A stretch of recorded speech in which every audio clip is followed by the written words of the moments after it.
এটা ভাল পৰিৱেশ আমি পাবলৈ সক্ষম হৈছোঁ যে ৰৌতা সমষ্টিৰ অন্তৰ্গত কোচ ৰাজবংশী জনগোষ্ঠীৰ পৰা বহুখিনি ইণ্টেলেকচুৱেল আৰু ৰাইজ আহি ইয়াত মিলিত হৈ কোচ জনগোষ্ঠীটোৰ উত্থানৰ কাৰণে ভৱিষ্যত কি কৰিব লাগে আৰু ভৱিষ্যত জনগোষ্ঠীটোৰ কলা সংস্কৃতি আৰু এই জনগোষ্ঠীটোত শিক্ষা খণ্ডত ক্ৰীড়া খণ্ডত আৰ্থিকভাৱে কেনেকৈ স্বাৱলম্বী কৰিব পাৰে ইয়াৰ ওপৰত বিস্তাৰভাৱে তেখেতসকল আলোচনা কৰিছে।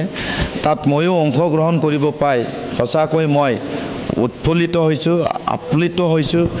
কাৰণ এই অঞ্চলৰ ৰৌতা অঞ্চলত কোচ জনগোষ্ঠীটোৰ উত্থান হোৱা মানে আমাৰ ৰৌতা সমষ্টিটোত ডেভেলপ হোৱা। ৰৌতা সমষ্টিত কোচসকল উন্নতি হোৱা মানে বিটিআৰ অঞ্চল উন্নতি হোৱা। বিটিআৰ অঞ্চলখন উন্নতি হোৱা মানে অসম আৰু ভাৰতবৰ্ষ উন্নতি হোৱা।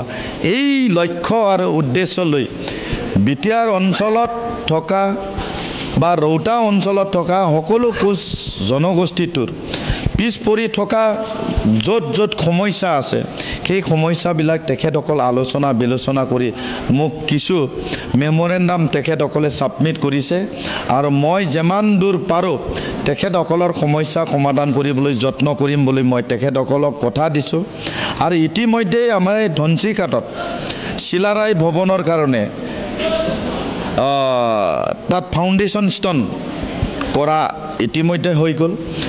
আহি থকা দিনত ধনচিকাটত সুন্দৰ এটা 50 লাখ টকাৰ চিলাৰায় ভৱন নিৰ্মাণ কৰা হ'ব আৰু তাৰ পৰাই কোচ জনগোষ্ঠীৰ উত্থানৰ বাবে কিছু কাম আৰম্ভ হ'ব বুলি মোৰ বিশ্বাস আছে। গতিকে কোচ জনগোষ্ঠীটোৰ ভৱিষ্যত উজ্জ্বল মই কামনা কৰিছোঁ।